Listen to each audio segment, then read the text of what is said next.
যারা আমার থাম্বনেল দেখে ভাবছো আমাকে গালাগালি দেবে, তারা 1 মিনিট দাঁড়িয়ে যাও, আগে শুনে যাও এই কথাগুলো বলার কারণ কি, তারপরে এসো আমার কমেন্ট বক্সে আমাকে গালি দিতে। তো হোলিতে সবাই বলে যে মায়াপুর নবদ্বীপ যাও, ঘুরে এসো, অনেক হোলি খেলা হবে, অনেক মজা হবে।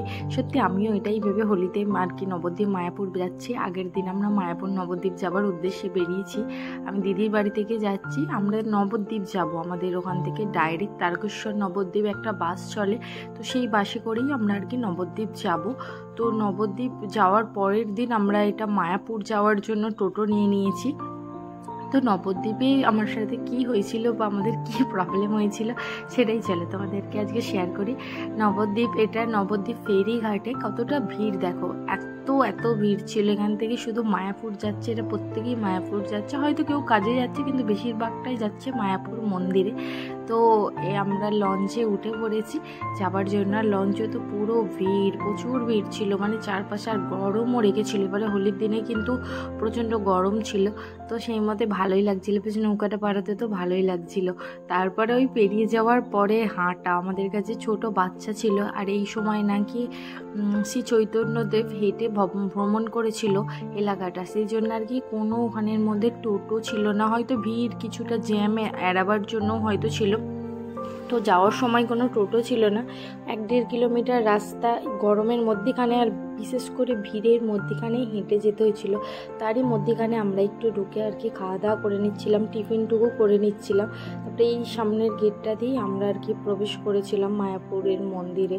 তো এখানে সবাই জানো 2টো মন্দির অলরেডি আছে, আর একটা মন্দির হচ্ছে। আর ওখানে গিয়ে দেখো, এখানে যা হোক করে মানে অনেক জায়গা খোঁজাখুঁজির পরে আমরা আর কি একটা বসার জায়গা পেয়েছিলাম, একটুখানি জায়গা পেয়েছিলাম, সেইটুকুর মধ্যেই আর কি একটা ওই যে বসার জায়গা মতো কিনে বসে পড়েছিলাম এখানে।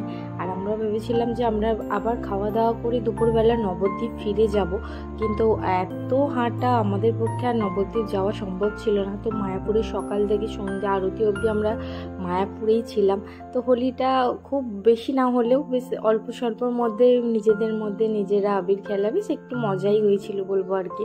আর যেভাবে আশা করেছিলাম সবাই একসাথে হরে কৃষ্ণ করে হোলি খেলবে, লাফালাফি করব, সেটা কিন্তু হয়নি। কারণ অনেক ওখানে অ্যানাউন্সমেন্টও হচ্ছিল যে যাতে বেশি আবির টাবির না খেলা হয়।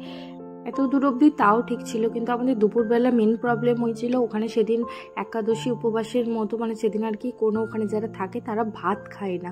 তো দুপুরবেলার খাবারে বাচ্চা নিয়ে গিয়েছি, তারপর ভাত পাওয়া যায়নি কোনোভাবে, টাকা দিলেও ভাত পাওয়া যাচ্ছিল না। আমরা অনেক কষ্ট করে বাইরেও গিয়েছিলাম খাবার জন্য, কিন্তু সেখানের পরিবেশ মানে অত্যন্ত নোংরা ছিল, তো দেখেই আর কি ভক্তি হয়নি। আর হাঁটারও সত্যি কথা, আরও যে দূরে যাব তার মতো হাঁটার আমাদের পরিস্থিতি একদমই ছিল না, অত বাচ্চার কোলে নিয়ে হাঁটতেও ছিলাম না।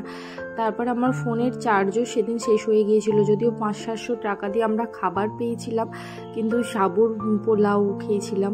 আর বাচ্চাগুলো তো একদমই সেইভাবে খাইনি, মানে পেট ভরেছিল, মন ভরেনি। মায়াপুর অনেক সুন্দর জায়গা, অবশ্যই সবাই যেও, কিন্তু হোলির দিনে যেও না, এটা আমার পার্সোনাল মতামত।